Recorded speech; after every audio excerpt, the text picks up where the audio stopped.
Takulandirani bambo. Dzina langa ndine Dyson Milanzi. Dzina lanu ndinu yani? Ilo dzina langa ndine Jafet Rufani. Amene ndimachokera mboma la Salima kumudzi ndi kungodzi tiyeka Mbalame. Zikomo kwambiri. Mwafika mu studio muno ndi cholinga chanji?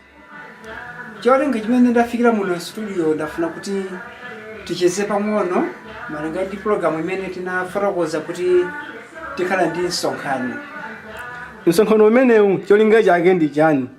Ife msonkhano umenewu mutu wake ndi Miracle Crusade.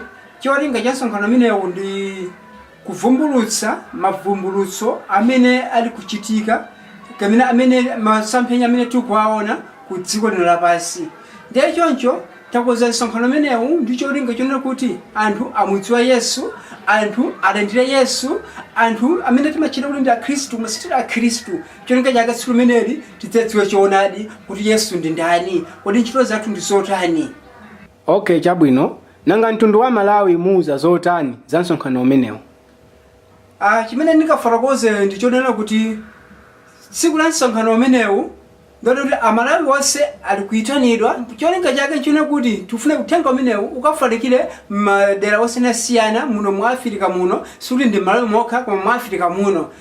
Tsiku limeneli kudzakhala zinthu zozizwitsa. Moti choncho tikuyitana anthu onse amene ali ndi mavuto moyo mwawo, amene kusowa mabanja, kaya ndi kusowa zintchito, kaya ndi chipsinjo, kaya ndi kudwala kumene, zonsezo mukuyitanidwa kuti mufike pa tsiku limeneli ndipo Ambuye adzachita nanu. Sikuti ndinewo ochita zinthu ngati zimenezi, koma Ambuye adzachita nanu. Komanso tsiku limene ndifuna ndingofotokoza pang'ono kuti ulendo tsiku limene msonkhano umenewu suti wapangidwa mwa ine ndekha, koma umenewu uli ndi azanga omwe akuchokera ku South Africa, ndipo pali mayi amene amatha kutumikira na Haramin ndi mwana wake David.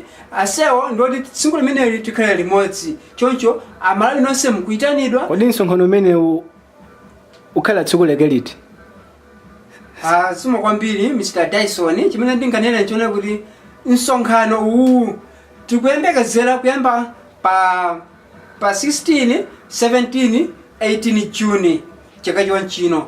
Ndiye choncho anthu onse amene akufuna kwabwino akoza kumayimba mafoni kuti adziwe malumikizidwe ake kuti akhoza kudzafika motani. Komano chimamugadziwa nchona kuti tiyeni mubukiretu malo chifukwa chone kuti tsikuli kudzakhala anthu ambiri. Ndiye choncho pafune kuti wina aliyense pakadali pano ayimbiretu kufuna mafoni kuti tidziwe kuti tili ndi anthu angati, chifukwa chiwatengera panopa chabwerekale cha anthu amene adzafika tsiku limeneli. Chifukwa msonkhano umenewu ndi umene tikukonzekera kuti ukhala waukulu chaka chonse chino. Tikachoka kuno December tikule kuti tikakhale tikutumikira ku Mozambique.